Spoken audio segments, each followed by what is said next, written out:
Greetings and welcome everyone to Dogs Down South.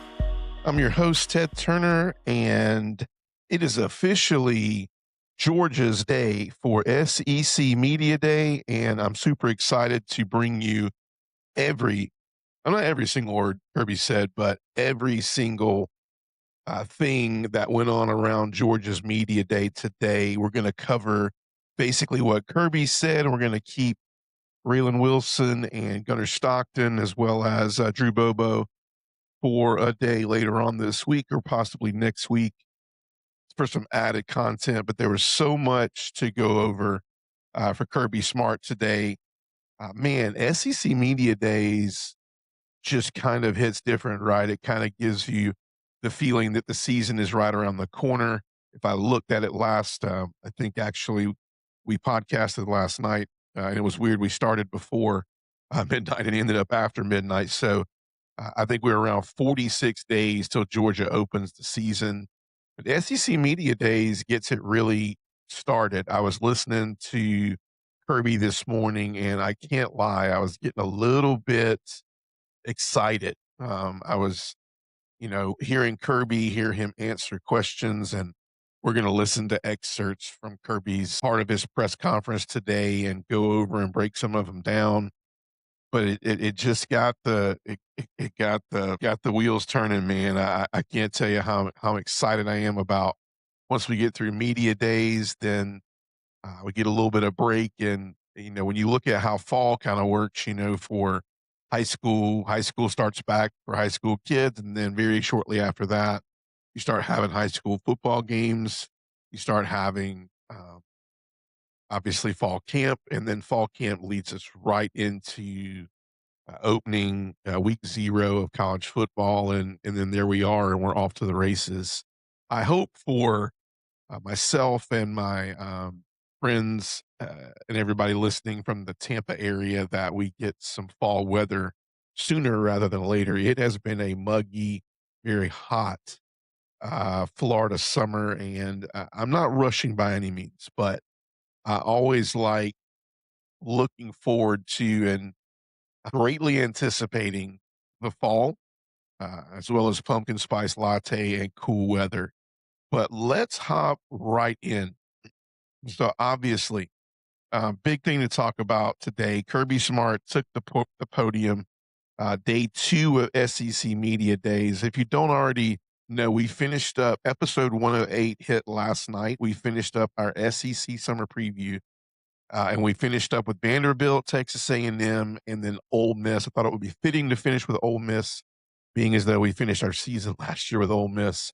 And so our complete SEC preview is done. We spent a lot of time on the SEC teams that obviously Georgia will be playing, and as well as all the other teams that Georgia's not slated to be playing, which was a little bit different this year, previewing Tennessee, previewing some of those teams that Georgia has been playing for the last few years. They won't be playing. Tennessee's a big one that's not on that schedule this year that we're used to. And I say that because you're going to hear in a minute some of the questions from the day. And there was a nice jab by a sports writer out of Athens when he asked Kirby about a question about Tennessee, but I won't spoil it. But if you've listened to it already, you know what I'm talking about. But I thought it would be cool to as a couple of like icebreakers, to first start out by the big kind of news that hit last night. But apparently some of this is I don't know if this is all rumor. It happened a couple of months ago, and it's just now getting broken day before SEC Media Days, maybe on purpose because Kirby didn't want to really be cornered with it today. But the big news out of Athens is that one of the top running back transfers in the portal that came to Georgia, Dante Dowdell, and was going to be looked at to fill a lot of those carries that McCray had last year. Josh McCray had last year, is actually season-ending injury. From what I understand, it was an ATV accident. And so I'm not sure on the information if this was actually a couple months back, if this is recent. I know Kirby put it today as It's very uncertain right now if he will be back this year, and I think it looks pretty. I think Kirby just says that because there really is no timetable, right? You don't know how quick they'll recover. I mean, look at something like Ahmad Hardy, and with the off-season incident that happened where he was shot in his leg, and a lot of questions around would he be back sooner rather than later? Would he play the majority of the year, only half the year? Like, what does that look like? And obviously Eli Drinkwitz said yesterday that everything's looking up and up, and kind of made it really sound like that he was going to be ready to go week one for Missouri, which is really great for Missouri. But however, for Dante Dowdell, this sounds like it is a definite season-ending injury, and prayers out for the young man. I know he's transferring from Kentucky. This was his senior year. He was looking to fill some specific areas for Georgia. Obviously, Georgia has one of the top running back rooms in the country. You first look at the comments, and the first things you see are, people that are like, next man up and things of that nature, and feel bad for the guy, but he was buried on the depth chart. But it's like, realistically, how Georgia looks at this running back room.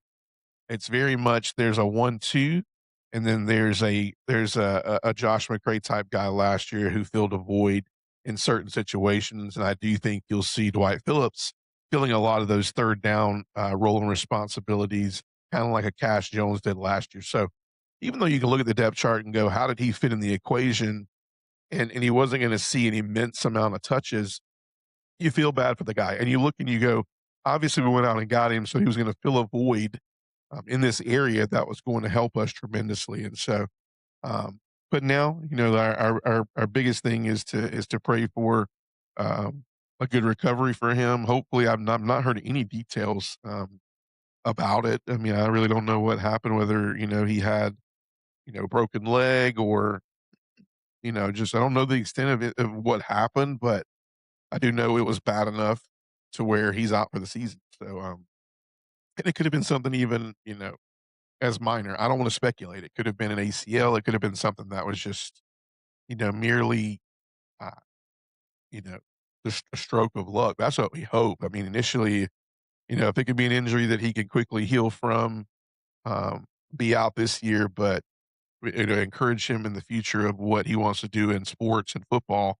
That's the ideal outcome. But we haven't heard much other than he's out for the season and it was an ATV accident. And you don't want to speculate too much, but we know that we didn't hear much past that, so hopefully it's not anything to where, um, you know, there are parts of what he can do moving forward that can be, dangerous, or, affect him in the long run of his health in the future. That's the prayer, and that's the best outcome for him. But with that being said, yeah, it is. I mean, it is next man up, and Georgia has um, a very deep running back room. I think a very talented running back room. I know in the offseason, a lot was said about Chauncey Billups, as well as, um, you know, I'm sorry, I said Chauncey Billups. Chauncey Billups is an NBA player. Chauncey Bowens and Nate Frazier, and what their dynamic was, and how they were working through NIL, and was Chauncey a little bit, edgy about the fact of he was going to get the carries this year that he needed and wanted.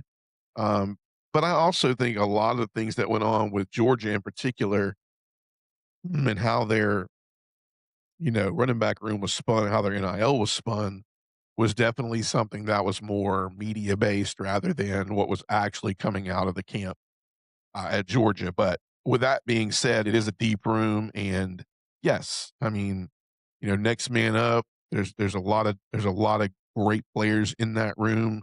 One of the most talented rooms in all of college football this year. And so, but initially, like I said, ending with this Dante Dowdell, we hope you get better very soon. Our goal is to have you back to 100% health, whether that be this year or next year, whether you're at Georgia or moving on to your career in football. We wish you the best, and sorry to hear this for him. As we enter into today's gonna be a little bit shorter than normal. We'll keep this a little bit. I mean, we'll keep it as I don't know, as short as possible. covering media day, but as information based as well as possible. So we're going to dive right in. I'm going to, like I said, I'm not stellar with technology, but we're going to jump right in. We're going to hop in right here with Kirby. He opened up the presser right after Greg Sankey left the podium. He thanked Greg Sankey. He thanked the administration. He thanked his staff. He thanked a lot of people behind the scenes, and he talked a lot of bit about the leadership of this team.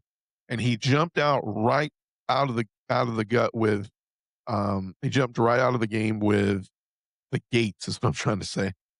With Gunnar Stockton. Leadership, very, very, not very often do you see a player making 2 SEC media days. And for Gunnar Stockton, this is his second, which says a lot about his leadership and what he means to Georgia.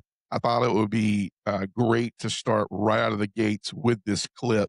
Let's hear what Kirby had to say about Gunnar Stockton. One's a returner. It's very rare you get a second SEC media days. Gunnar Stockton is doing that. He embodies what leadership is, and he doesn't do it through his mouth. We can't get the guy to talk half the time, but when he gets around the players, they know. They see the toughness he plays with. He embodies our program. Just love everything he stands for. Quick story about Gunnar. We took a leadership group to go whitewater rafting this off season. We went up into North Carolina to go whitewater rafting, and they said, okay, who's going to be at the front of the boat? They explained that this was the most risky position, that you got to get on the front of the boat. You may fall out. When you go over a rapid, you'll be nose down, and you're the first to go down into the water. Obviously had a life jacket. Obviously, we made it as safe as we possibly could, but he chose to jump into that seat. And I think that says a lot about who he is. He leads from the front. He takes hits. He embodies everything our program's about in toughness and culture and the love for his university. So I'm glad he's here to share with you guys today and be around you guys. Another young man. So he hops right out with Gunnar Stockton, and I love hearing that. I mean, if you're a Georgia fan, you know what you're getting with Gunnar Stockton immediately right out of the gates. This is one of the first clips that just had me jumping out of my seat because I've seen the shots Gunnar's taken. I've seen the media coverage that he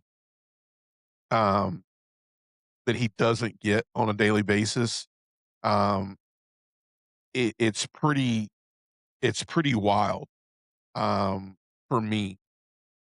The direction that people have gone with the quarterback position. I think the quarterback position is just as much solidly based off of leadership as it is prototypical arm, athleticism, determination. I say determination, but just more of the drive and the physical ability to play the position. And we've seen that a lot, right? I think I even mentioned a couple of days ago when I was going live about Tom Brady. Now, Tom Brady would have had the mindset of what he was supposed to be by what everybody said he was going to be, how they scouted him, what they gave him, what they said he was going to do, and how he was going to perform, and kind of how they rated him coming into the NFL. If he just kind of settled for that, I think that Tom Brady would not be the person he is today, and he would definitely not be the quarterback and the Super Bowl champion, multiple MVP winning seasons that he had would not be something that happened if he would have just said, I think I'm just going to kind of have that mindset of this is kind of all I can do. I have that fixed mindset. And I really look at Gunnar, and I kind of think the same thing. He's a guy that has taken a lot of hits. He's done a lot for his team. He's come in and he's taken criticism. Even when you go back and look at his play against Notre Dame in a year that I kind of call like week 0 per se with Gunnar, and to say that he took a lot of unwanted flack, a lot of unwanted flack for that. Needless to say, probably unfair, right? Even last season, you had a lot of, why are we not stretching the field? Is the play calling? Why can't we be explosive? Why can't we throw the ball more than 8 yards or 4 yards behind the line of scrimmage and all the above? And you look at Gunnar, and even though he's not a guy on your list that I think athleticism wise and NFL draft wise and draftability and also just arm talent and all those things alone that keep him from those top 1 or 2 spots. I think what you notice in that comment is the thing that keeps him very close to a lot of people's minds and why Georgia can do something like they did in the Stetson Bennett years is Gunner's an incredible leader. And Gunner continues to land on lists of people that go, who do you want in that spot in clutch situations to win you a game? And the names that bounce back and forth are Trinidad Chambliss, Gunner Stockton. But as far as the gutsy, stick your head down, go to work type of guy, that's who Gunner Stockton is. And I think, man, I think Georgia's extremely blessed to have him this year. That like, I mean, you really look at a third year type scenario, and this is kind of the DNA of Georgia, right? You know, you look at Kirby's the most. I think he's going to rely on what he's going to rely on the most is especially at that position is a quarterback he can trust, one that's bought into Georgia as a whole, and one that's going to come in with the mentality every day and work hard and lead by example. Because I think Kirby, like myself and like a lot of people out there, is they look for that position to be a leadership position way before they look for it to be the biggest talent position that needs to happen on the field. uh, Kirby continued to go into, we're going to fast forward to, let's see, 1340. If I'm not mistaken. Let's get there real quick. Let's see what we got here. Give me ahead of time. So let's see. So Kirby will entertain this question about, if I can find it real quick, about the run game and the defense and the dependency on the fact that Georgia, unlike some teams, relies a lot more on the run, and a lot more on defense than any other team, not only in the SEC but in college football.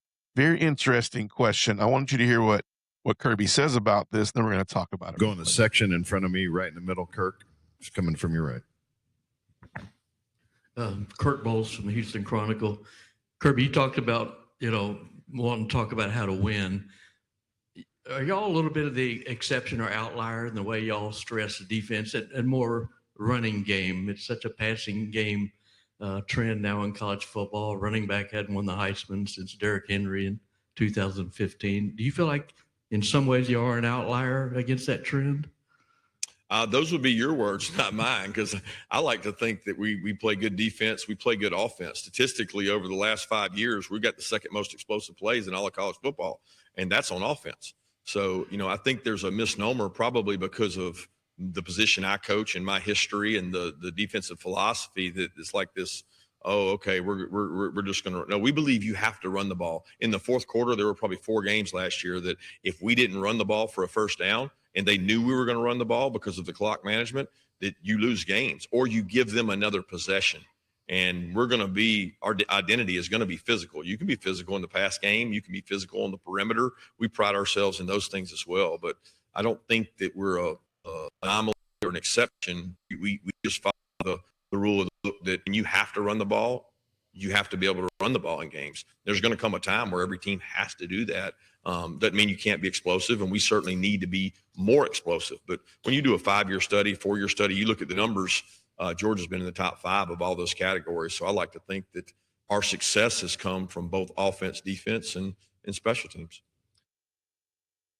Now, why is this so important? Because I know what everybody's going to say with this. They're going to be like, I think this is a key question because, yes, Georgia has landed in that category statistically, and I don't think Kirby would stand on that stage and mislead anybody, but I think what Georgia has not done in the what have you done for me lately category is we haven't seen that from this offense in the past 3 years.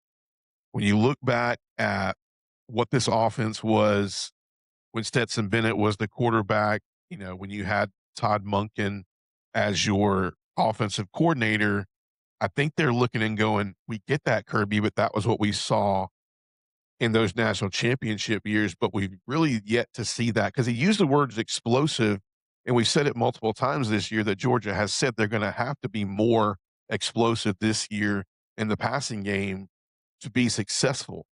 More plays of 20 yards, more hits, more higher percentage 40-yard passes, where we can hopefully set the run up to throw over the top with some of these, big body wide receivers.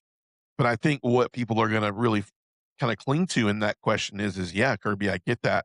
That stat that's really rich for you to say, being as though we don't really see that the past 3 years with this Mike Bobo offense and the inability in some people's case to reach the style of football that we think Georgia can be at, which is we want to see us running the football very well, but we also want to see us being able to line up and throw the ball if we have to. And we feel like we have to maybe get too creative with how we pass the football in order to, you know, in order to get the results we need to be balanced. And I think that's why that question was incredibly rich for this guy to ask. I think he's spot on too. I think he's saying what some people might be thinking this year. It's like, yeah, I get where you're in that category for the past 5 years, but was it really more of the past 2 out of 5 years? Because the other three, it's like maybe we did enough to average out to be in the top five, but it doesn't feel that way. Um, and I don't know. I mean, what do you guys think? I have no idea what I would venture to say, and we're going to end in a little bit with what was asked about Mike Bobo, and we're going to venture into that because we're covering SEC Media Days, and we're not going to shun away from some of the questions that he was given. But I do think that why this question was asked, because it's another lead up to look and go, hey, is this a team that has to rely on the defense to play elite and the football to be ran at a high level? Because at the end of the day, we're worried about turning the football over. We don't trust the passing game. We don't trust the offensive coordinator to come up with an elaborate scheme enough to be effective in the passing game. And so basically all we can do is have incredible athleticism at the wide receiver spot and throw dump screens and bubble screens and you name it, whatever has a screen name in it, to get who knows that will be this year the ball. Uh, I don't first think that you have that, uh, you know, that type of playmaker in Zachariah Branch last year is basically, a one in a million type guy. That might be really, um, high statistically as far as a betting game, but I do think it's very unheard of to see a playmaker like that and what he was able to do in space and how we were able to get creative and get him the ball. And that just doesn't come around every year. You can't just substitute and go, all right, who's going to be that guy this year? Sokovia White Helton might be that guy, but you can't just assume that he's going to be able to be put in that position and get the productivity that he got. Because Zachariah Branch was a special guy. He was a special player.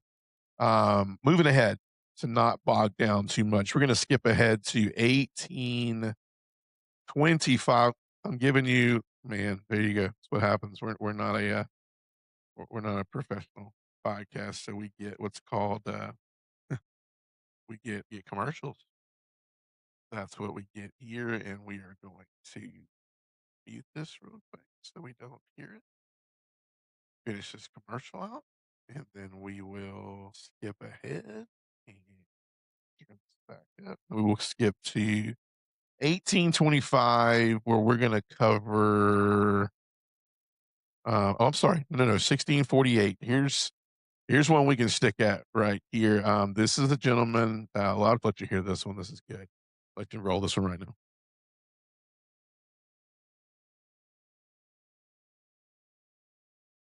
Row over to our right. Hey, Coach. Steve Moulton, 97.7 ESPN The Zone out of Huntsville. Hope you're doing well. Doing well. I wanted to ask about the wide receiver room in particular. One of the bigger question marks, at least that I have, how would you assess the wide receiver room heading into fall camp? I'm just very thankful for people like you, Steve, that keep questioning them, because the more you question them, the more it helps me motivate them. So everybody says that we don't listen to you guys. Well, the wide receivers are listening. So they'll have a new challenge issued based on your question. All right, we'll go in the section in front of me, right? Well, there you go. That one right there will be viral all week long. A lot of people were tagging this to me today, sent it out to me, and I was super, you know, I don't know, man. Like a lot of people look at Kirby and, you look at you look at the fact that, excuse me, that Kirby is kind of known now, right, as the more higher tenured coach, taking over kind of the Nick Saban role of this SEC league. And so when you look at that and you look what Kirby brings to that, you kind of start to expect these type of interviews and how these questions come to happen. And you used to see a little bit of these with Nick Saban, but you didn't see them a lot.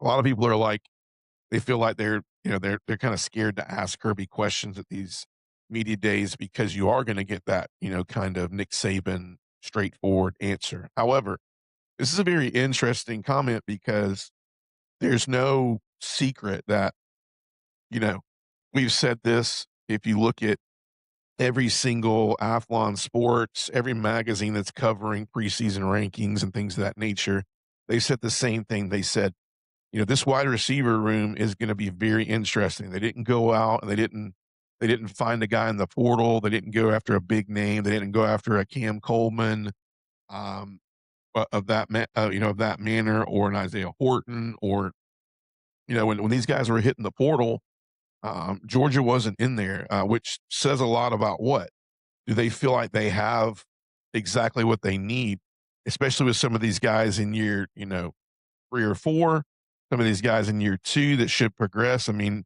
you look at the names across this. I mean, let's not forget, even though I made that comment, that they did go out and get a guy they really liked, they really wanted. They talked about the backstory of Isaiah Cannon and what he can bring to Georgia's offense. Big body playmaking wide receiver that I think we can't shortchange his productivity in the spring game. You can't really look at the spring game and go, okay, if what we see in that game is basically what we're going to get in the fall. I think the playbook is very vanilla. I think coaches are very, very uh, dialed in and concentrating on what they show other teams and how they can basically give a scout video out. I mean, Kirby's one of the only coaches, not only in the SEC conference, but in college football, to put televise the spring game. So that in itself is huge. And so, but with that, I mean, Kirby's also, he's not dumb. Like, you're not going to see this elaborate version of the playbook. So I do think Isaiah Cannon is going to bring a lot of productivity to this wide receiver room. Other names, obviously, that you're going to mention, Talon Taylor. I mean, everybody's looking at Talon Taylor and going, look, this guy was a 5-star. He came in. We are notorious for either, I mean, it's so weird, man. It's like, you look at the productivity at the wide receiver area, and we can all see with Zachariah Branch and Colby Young and things like that in the last few years. It's like, are we getting players that are already developed that are able to come in and be plugged in and to take the offense to another level? These are guys who have been plugged into our system, not Cannon, but like, you look at Talon Taylor, he's been plugged into our system. So in year 2, how is that going to transfer in? Are we really able to develop our wide receivers at a high level? Is James Coley going to make his money this year finally? And you're going to see this is the reason why we brought James Coley in, not based off of play calling or not based off of the passing game, not based off of recruiting, which he does do a great job recruiting, but does it pay off in terms of his development? What is huge in the area of developing wide receivers at this level. Obviously, Sokovie White Helton, a guy that's been sticking around. He carries really good speed. Can he be a guy to stick in that slot position? And nobody's going to be Zachariah Branch, but can he take on some of those responsibilities to offset some of what Zachariah Branch was able to do last year? Maybe. He has great speed. He has good hands. He has been dependable. He has a lot of upside. But does it all? This is the year where you look and go, does it all connect, right? For Sokovie White Helton. You hope so. But you got to remember, it seems like Sokovie White's been in this system for a long time. He has, but he's only a sophomore. He's a redshirt sophomore. This will be his 3rd year in the program. Um, you look at some of Landon Raldon, you look at Craig Dandridge, you look at Tyler Williams, you look at some of these guys, London Humphreys. I think I said London Humphreys, Isaiah Cannon, C.J. Wiley, Thomas Blackshear. A lot of these guys are going to get a lot of touches. A name coming out of Georgia that we saw in the spring game that I think a lot of people don't understand that are gonna be intentional about getting some touches this year because he's an exciting playmaker that Georgia is extremely excited about is Craig Dandridge. This is a high profile freshman that Georgia is really high on.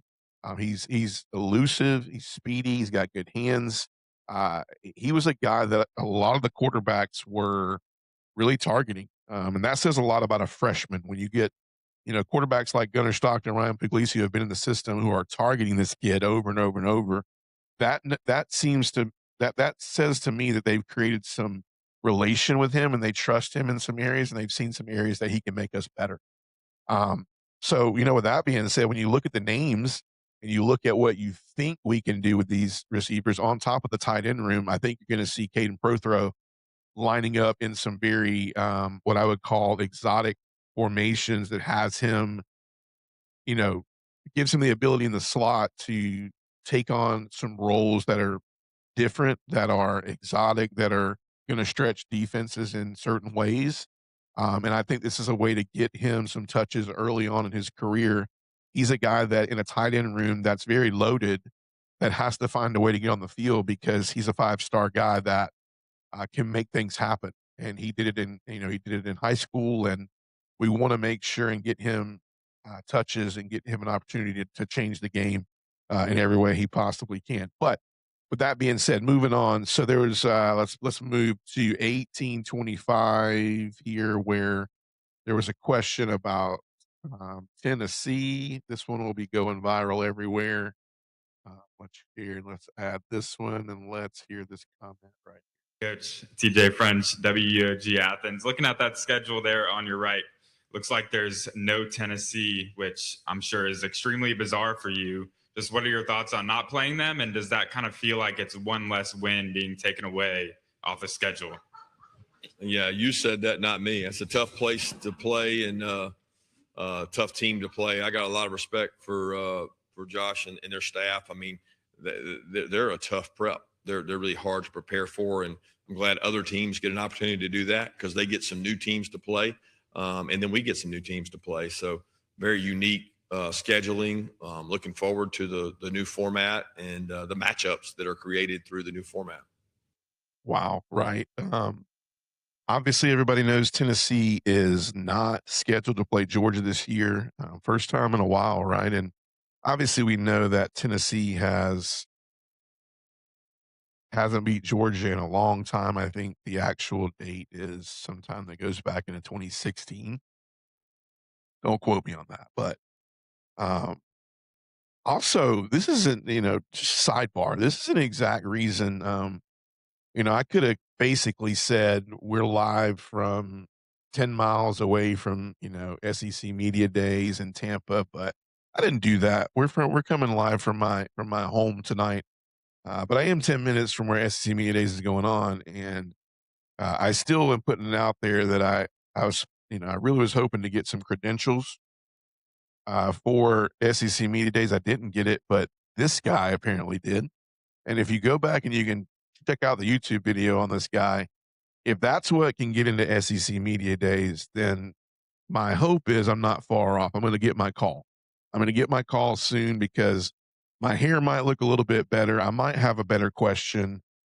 And, I might just represent journalism, is that what you call it, or just, I don't know, podcasting and sports influencer. I don't know what he is and what he does, but I think I'd have a better question and a better look than this guy. But the question he had is just another way the media tries to stir this up. I think Tennessee's going to be really good this year. I think they're going to have some sleeper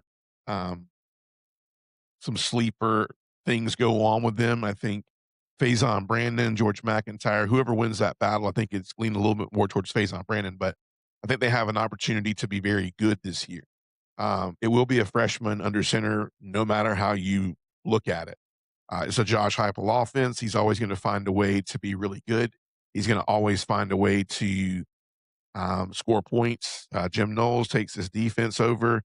He has a great offensive line as well this year. Josh Heupel does. It's going to take some pressure off of this freshman quarterback, and I think they're going to be able to run the ball really well.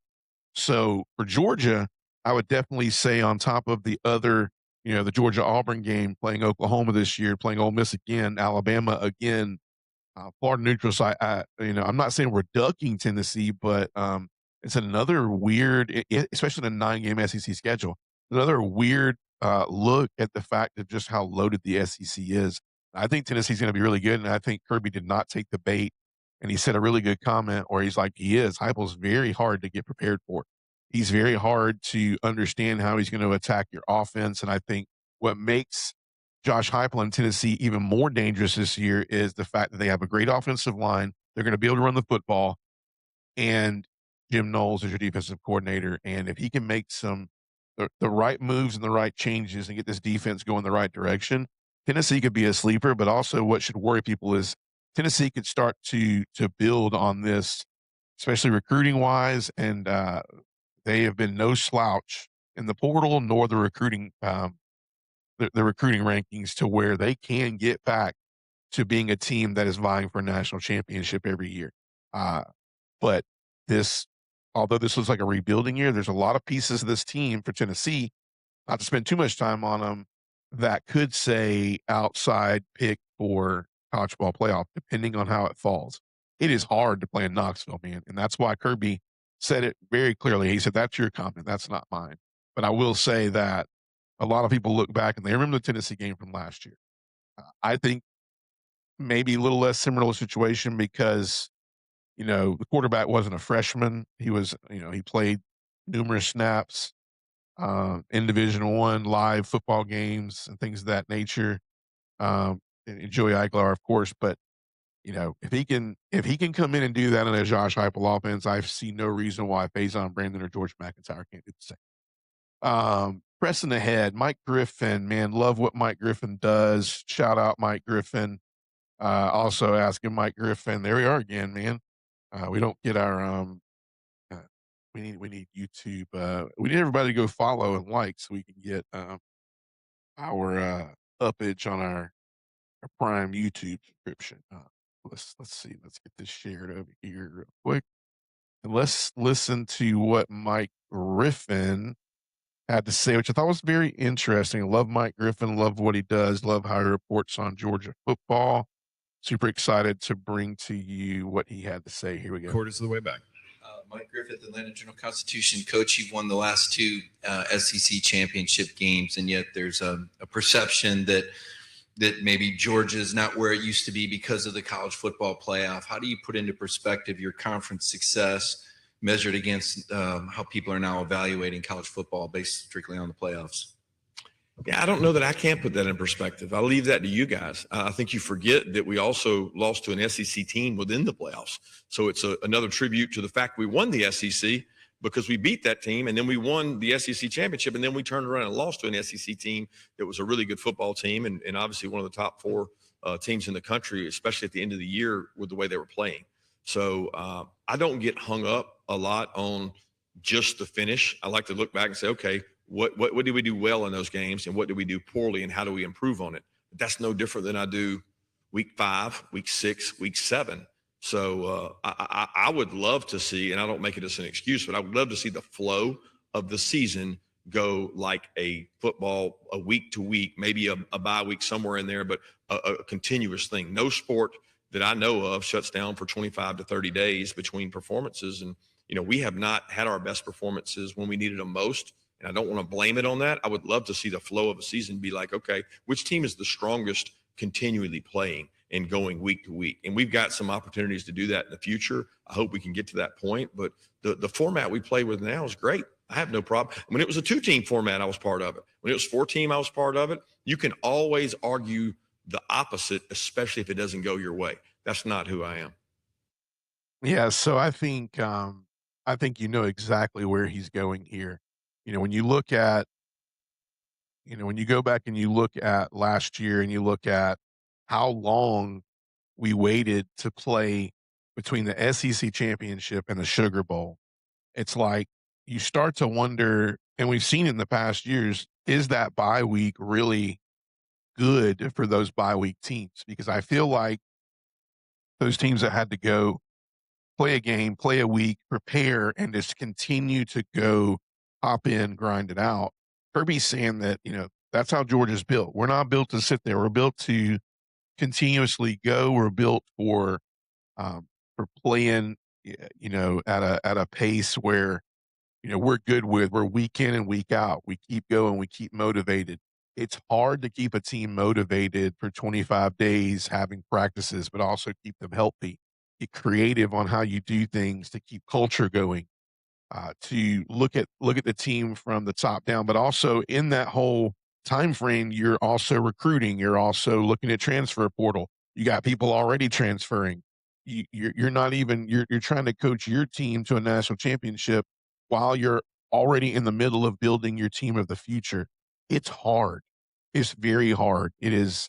And Kirby said it. He's like, I'm fine with talking about the business side of college football, but it's not what I like doing. It's not what I prefer to do, because if we set our mind too far on those types of logistics, you become a team that's more worried about that and less worried about winning football games.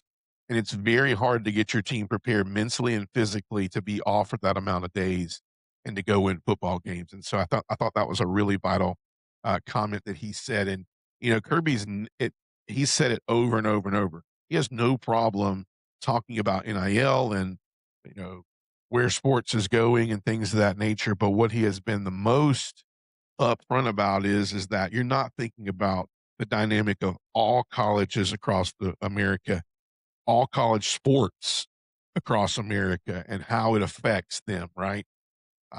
Because this guy's like, I mean, I know what Kirby's thinking of. I'm taking the words out of his mouth. He's like, when you look at a 5-star halfback that people are looking at and go, man, he hits the transfer portal and he gets $2-3 million. It's like, okay, but like, I have great swimmers. I have great divers. I have great gymnastics people, track and field, equestrian, you name it. We have it. Georgia is very passionate. I think Josh Brooks does an incredible job overall with our athletics as a whole. I mean, one of the first times in the past 15 to 20 years that the SEC champion has come in baseball and football out of the same school. Obviously, this past season, Georgia making that incredible run to win the SEC regular season championship, win the SEC tournament, to go into to get into that regional and to not, to get into the College World Series and to not be able to finish the drill. But what an incredible year! What an incredible year for Wes Johnson and the players. But that's what Kirby's saying. He's like, look, this is across the board. We have to be able to support these ideas across the board, not just in football. And so I think that's a key thing. And then to end it all off, we're going to slip over to 24-20. Let me share the screen real quick. Thanks everybody for being patient tonight. I want to get you really good content from all parts of Kirby's presser today. So we're going to slip over to 24-64. This is the last comment, and we'll hop in this one. Let's hear this. Next round. A non-landscape question for you. How should we in the media talk about Mike Bobo? I don't think that's my decision. I look at things through facts, and I look at things through what I see with my own two eyes. I was blessed to work for the greatest college football coach in the history of all of college football, and I don't even think it's arguable. I don't think you can even debate it. But I learned from him that you evaluate things from inside out. And I do think football intuition is one of my strengths. And knowing that, I know we got the right offensive coordinator. What you guys want to write and talk about is completely up to you, because I look at the production he's had, the success he's had, the team success where he doesn't worry about stats. He worries about winning football games. And the way he coaches our players day to day is unmatched in this country. So you couldn't go an SEC Media Day without hearing about Mike Bobo. I don't think that it would be – I don't think it would be an SEC Media Day. I think you would probably kind of go, was that really what happened? We went a whole SEC Media Day without talking about the offensive coordinator at the University of Georgia. Something key he said, but also something that you're going to hear later on. I want to give it away, but Drew Bobo talked about having his dad also as his coach, and they asked him, they said, you're not necessarily, he's not directly coaching you all the time. And you could see Drew Bobo kind of look and go, he kind of he kind of twitched a little bit, which told me it's like, no, like he's on the field. He's treating me like every other player. He's talking directly to me. He's the offensive coordinator. And Kirby described Drew Bobo as playing a position that is not at all, um, you know, appreciated enough. If it goes wrong, it's his fault. But if it goes right, nobody really cares about it. But he talks about how he's his dad when it's time to be a dad off the field, and football doesn't affect that relationship. And then family doesn't affect football on the field. He's very business. He talks to him. He's direct with him about everything he needs to be and treats him just like he's another guy on the team, which is crucial. Now, why is that very important in what Kirby just said? He said it. He said, I might not have the offensive coordinator that you guys seem to think we need, but Mike Bobo is the offense. Mike Bobo is the offensive coordinator for Georgia, and he's what Georgia needs. He's right for Georgia. Let me rephrase that. I say it again. The media tends to want to pull it out of Kirby and go, don't you think you can do better than Mike Bobo? Is he the right coordinator for Georgia? And he reiterated with the fact of it's not when you look at coordinators, it's not sometimes just what they can bring to the play calling. It's what can they bring to the development of players, how they can get people in the right, um, positioning, how they can get the best out of the quarterback and their abilities, the receivers, the running backs, etc. I think the ways we were, kudos to Mike Bobo last year and the ways he was able to get the ball to Zachariah Branch. I mean, I think you can look back and go, Mike Bobo created ways to get the ball to Zachariah Branch that USC and this mastermind of an offensive coordinator, Lincoln Riley, could not do. And if you would have gone off of how they were going to use him in USC's offense, I venture out to say that Zachariah Branch would not be even picked because he wouldn't get enough touches. He wouldn't get seen. With what you saw from him out of USC, you had to really go deep dive into what some of his clips looked like. They weren't just out there and at the forefront of everybody's mind as far as this is a guy you got to watch out for. You didn't see that at USC. I think you saw leadership. I think you saw elusiveness. I think you saw incredible hands. I think you saw a guy that when he gets the ball in space, he's as good as anybody, not only in college football, but he could be as good as anybody in the NFL.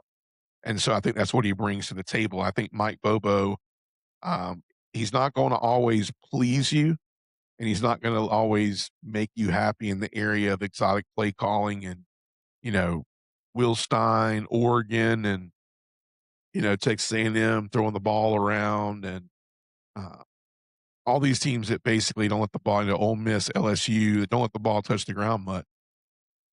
That's not what Georgia's about, right? Georgia wants to be balanced. Georgia wants to play great defense, run the football, and they want to complement it with explosive plays in the passing game. Period. That's all it is to it.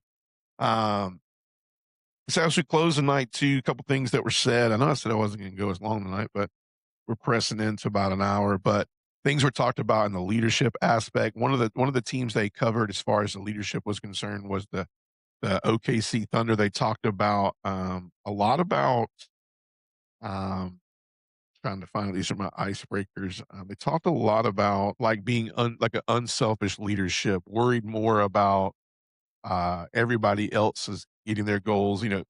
They talked about sacrifice, playing together, playing for each other, staying humble, becoming the kind of football team that that basically resemble championship not belonging to the most talented, but the players who are willing to go above and beyond for each other. I thought that was key, is crucial. So he's bringing that camaraderie of, hey, worry less, and that's a mess. That's sneaky, right? And that just goes to show how smart Kirby is, because he's basically looking and he's kind of giving a message to also to recruits. Hey, it's not just about you; it's about who you are when you come in and how you can function with a team. Because we're not going to go out and win football games just because you are the best team football player on the team. Also, because you get all the catches, you get all the touches, and oh, by the way, you want all the money. It's about how do we build a team and can reward everybody on that team to in terms of name, image and likenesses, and then go out and win a national championship and win football game. Period. He talked about that that Georgia's a retention team. Might be the quote of the day if in my honesty. He said Georgia wants to be a retention team. In today's college football world, it's a bold statement. Everyone is chasing transfers. Georgia wants to develop players, keep players, build leaders. His philosophy is not going to change. When he looks at recruiting, developing, retaining, and repeating, it's kind of how he described it. He talked about how he admitted that, coaching has changed dramatically and how he's balancing recruiting and NIL and portal and parents and agents and roster retention. And I think Kirby in the background, he's doing a lot of this stuff. But I agree earlier, he has a really great staff. And there's people, just because he's not at the forefront going, this is my NIL guy. I think there's a lot of people behind the scenes that are helping Kirby get this done. He was asked the question, about being the longest tenured coach in the SEC. He is very proud of that. He looks up to Nick Saban a lot. Has referenced him as one of the best college football players ever to step between the lines in college football. Being Nick Saban, looks up to him a lot. Talked about the identity of the football team. I encourage you to go listen to the entire 25-minute interview. Very exciting. Will definitely get you pumped up. I thought it would be cool to end with some just some thoughts as far as carrying over into once we start breaking position groups down, once we start breaking into kind of covering Georgia in a huge blimp snapshot, snapshot of what this team is going to look like and how it's going to be put together. We're going to look at what we think the projected starting lineup will be on the offense, defense, special teams, all those things. I wanted to ask a few questions that are being asked all around college football as pertains to Georgia, as well as a lot of it was asked to a lot of the Georgia players, as well as Kirby Smart. One of the questions is who becomes Georgia's offensive playmaker this year? Who's a guy that right out of the box can fill some voids like a Zachariah Branch, a Nate Frazier? That's probably wild, right? Because it's like, well, Nate Frazier's coming back. Well, can Nate Frazier actually finally fit into those shoes that everybody looks and goes, can he be a 1,000-yard rusher? Can he take the pressure of making plays that are Zachariah Branch-esque type plays to take some of that reliability factor on the offense off of Gunnar Stockton? I think he can. But let's go rapid fire to finish out the night. So one breakout player. I'll be honest with you. I think for me, if I had to name one on offense and defense, man, I want to go immediately to the wide receiver room, but I'm not going to do that. I'm going to go with breakout player. I think Zyke Helton, man, the opportunity to start at right guard this year as a freshman, a guy who came in as a undervalued recruit, an under-recruited person, and for Georgia to go out and to be able to see what this guy really was made of, recruit him fairly, bring him onto this team, and him possibly start on an offensive line that a lot of people are saying is one of the best, if not the best offensive line in college football, definitely in the SEC. To have the opportunity as a freshman to start on that line, to play on that line at a high level is incredible. So I don't have the flashy pick you want, but I think Zyke Helton for me is going to be a breakout player. And then on defense, I think a name that has star potential that could come around this year that you haven't heard that has a breakout opportunity, in my opinion, is Zayden Walker. I think Zayden Walker is primed to come into that linebacker room and to really round out this linebacker group and make it really good, make it deadly. I think this is going to be a defense that could get us back to the days of when it was fun to watch the defense take the field because you just knew you weren't going to get much. You knew you weren't going to get much. Who surprises everyone?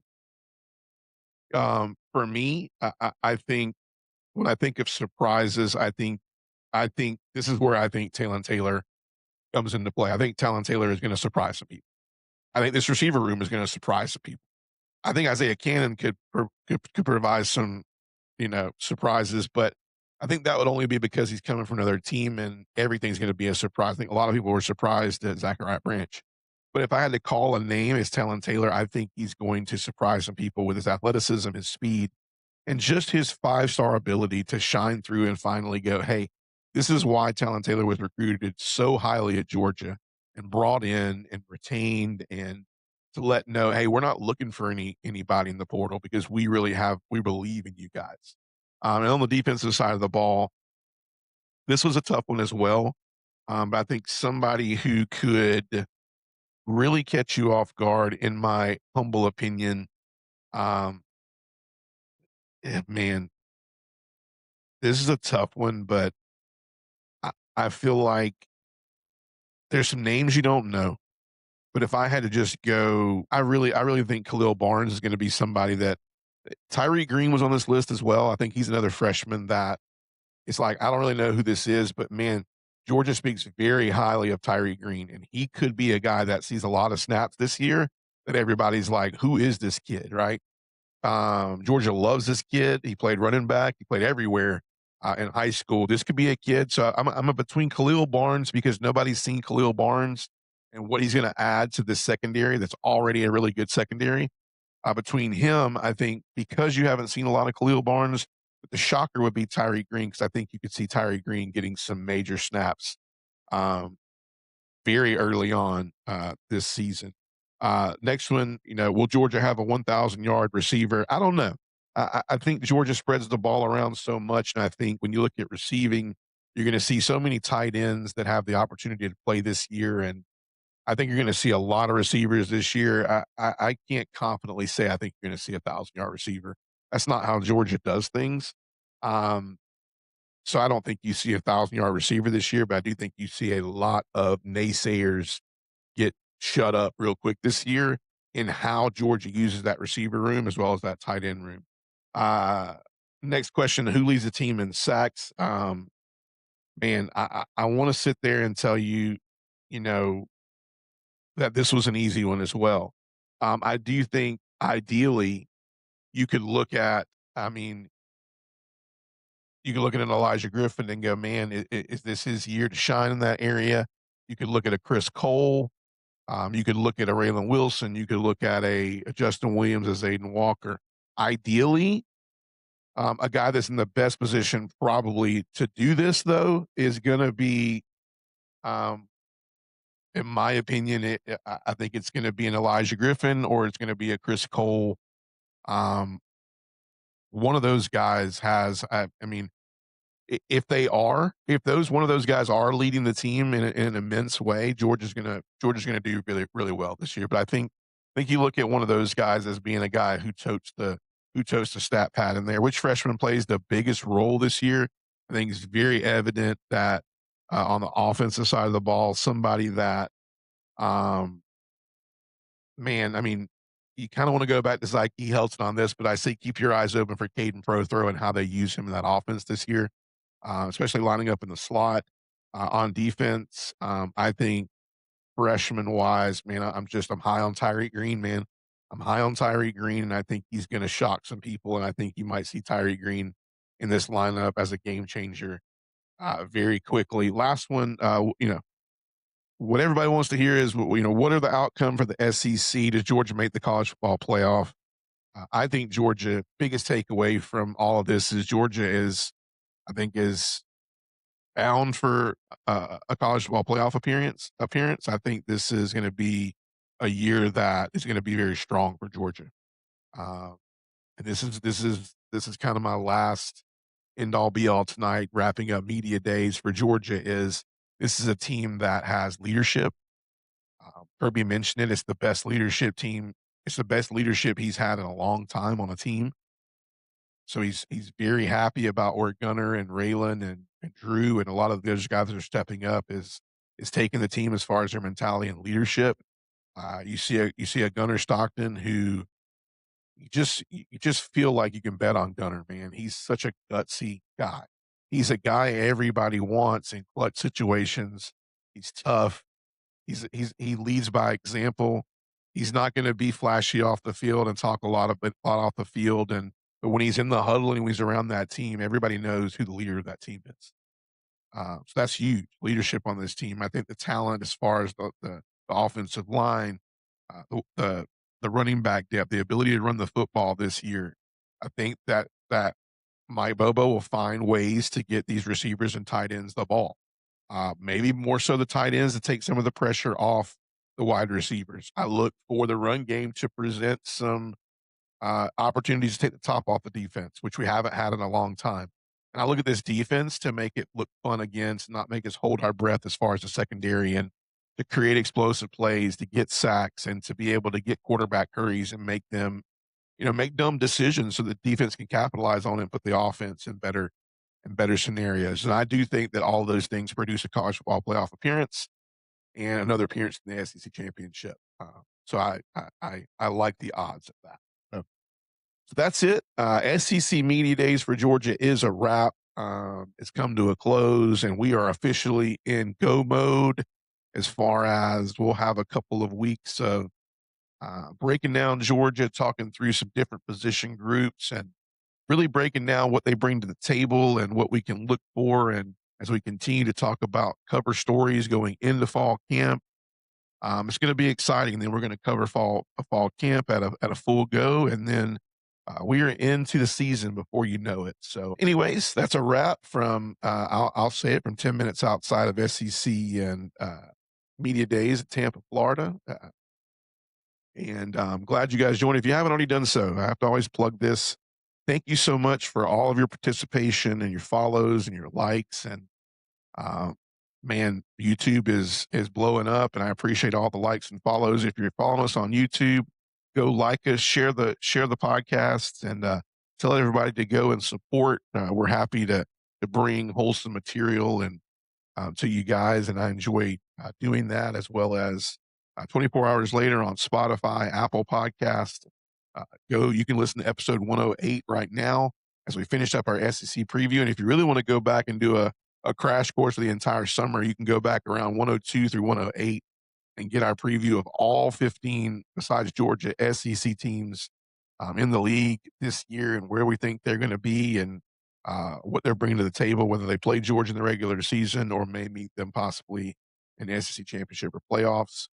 And then later on, and then you can find us on Facebook, where we're live now, Dogs Down South, as well as basically any other podcasting platform out there. Please go like, follow, and support, as well as TikTok, Dogs Down South, where we will get some of these snippets up as early as this evening. So thanks for joining. You guys have a great night. This is a closure for Georgia on SEC Media Days. We still have 2 more days to go, so be interested to see what some of these other teams are talking about. Still have, I think, Lane Kiffin, Steve Sarkisian, all these guys take the podium to hear what they say. But for tonight, it's a wrap, and I hope everybody has a great rest of the week.